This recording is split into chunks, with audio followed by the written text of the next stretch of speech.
All right, NAF, congratulations on making it to stage 2 here at IEM Cologne. I guess apart from Dust 2 looked pretty convincing, but still, that ending took quite a bit of time for you guys to close it out. Tell me about it. How did you guys finally manage to make it through? So obviously the first map that we got versus FlyQuest playing Nuke, we're pretty confident in it. It's a map that we put a lot of time into. Obviously versus FaZe, it was a really disappointing finish. But we knew we could do a lot better here. Of course, FlyQuest isn't exactly the same opponent as FaZe, obviously. But we were confident. We had all the right reads and the right plays on Nuke, and obviously winning that was really good for us. Sorry, something almost happened there. So obviously it was good, to win the nuke pick, and then going into Dust 2. Yeah, I'm not sure totally what happened. That's definitely something we have to look back on. I think maybe we played too fast and maybe played overconfident, overeager, and maybe we underestimated them in their play. And obviously we just played we played poorly. There's nothing else really to say about it. But I saw that you guys actually, there was a comms round from the 11-0 run round, and you guys still looked very, they're very active. You guys were still communicating. Yeah, I mean, of course, Counter-Strike, anything can happen.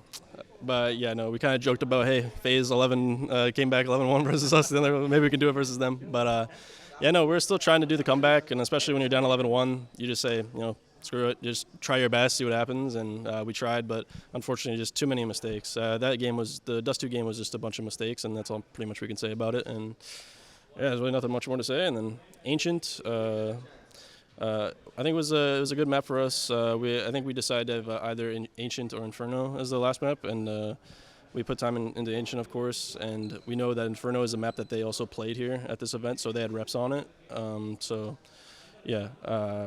We just went with Ancient, and Ancient was good. Started off CT side. Unfortunately, lost pistol, but we're able to string enough rounds. Got the gun rounds. I think the 8-4 was end of the half, and then. Won the very important pistol on T side, Nerds with the pistol ace that helped us, and didn't get it ecoed or anything like that, so or at least I don't think so.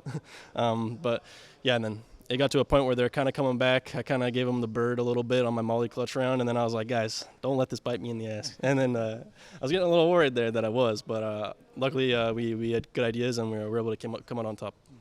Yeah, you're not the one who's going to be shooting things back and forth too much. What happened there? Yeah, I mean, I gotta find some ways to bring some laughter to the teams, and also for myself to just be more confident. Because obviously, individually, this past season, I haven't been confident at all, and that's something I praised. I praised a lot in my career for my consistency and all that. Is like Counter-Strike is confidence, and confidence is Counter-Strike. Like you just need to have that. And this entire season, I've been playing with zero confidence, and I need to find my joy and my happiness to play. And I think when I'm happy, that's when I'm playing my best CS, and I'm trying to find that still. Obviously, like FlyQuest isn't the top 10 or the top 5 teams, and I obviously need to step up and perform against those other top tier teams, and I'm always going to keep trying my best to continue that. Yeah, I mean, ending the season, obviously, you weren't exactly sure, what the future held for you. Obviously, heading into the second one, you stayed on the team. Do you view this as kind of a second chance? Yeah, I mean, obviously during that time it was really a dark period. It was a very depressing time for myself. I truly believed I didn't believe that I should be on the team, in my opinion. Like, I'm always realistic with myself. If I'm underperforming, I'm underperforming, and I truly believe that maybe someone else should have had the spot. But my teammates all backed me up and said, none of this is what we're thinking, and we want you here. We see the value in you, and obviously that reassures me, and that makes me, happy that they still wanted me, no matter how poor my performances were. That I thought, I don't deserve it, but I'm glad to have a second chance. So just tell me overall about this run, and of course heading into the second stage. I mean, you went into the season and with this online loss. I don't know how much you guys want to put stock into that, but at least here you guys, managed to come back from that. Headed to stage 2 without too many issues at least. Tell me about heading into the more obviously higher competition, all the big teams and all that stuff. How confident are you guys? I mean, obviously we got to be confident, but I think with some of the games that we played here, I'm sure there's a lot of things that we need to fix, and a lot of things that we need to work on, because if we do play against the best teams, they're just going to punish us.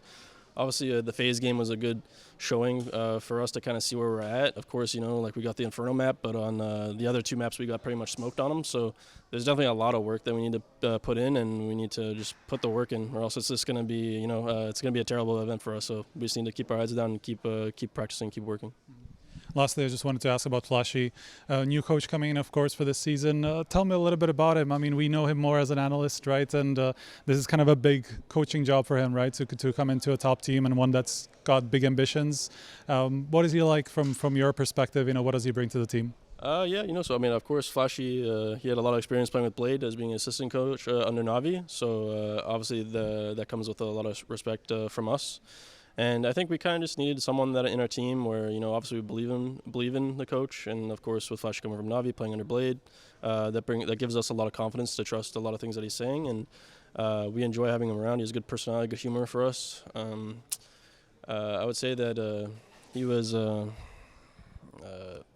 for us and on our team, I think in our past season, with our players, there's a lot of ideas coming around, and I think it's only natural when we have nerds who came from Heroic and Ents, and you had Twist from FaZe, and then you had Chewy from Mouse, and of course he's the IGL, he needs to speak his opinions. But I think there's a lot of ideas and things flowing that there's so many great ideas and good things about him, but it's just too many people want to be maybe being on a different page and maybe thinking this is the best way. But I think Flashie is doing a good job at keeping everybody in check and just going with one direction and one path. And as long as we're all on the same path, I think that elevates our game instead of thinking, oh, maybe this is the best way and this is the best way. We just need to figure out one. And Flashie is very good. He has a lot of authority. Of course, he's the coach. He's very assertive in what we need to do. If he tells us to be quiet, we're quiet, and he tells us what we need to do. And I think all the players respect him. So I think he brings a lot to the team for sure. All right. Thank you very much. I appreciate it. Thank you.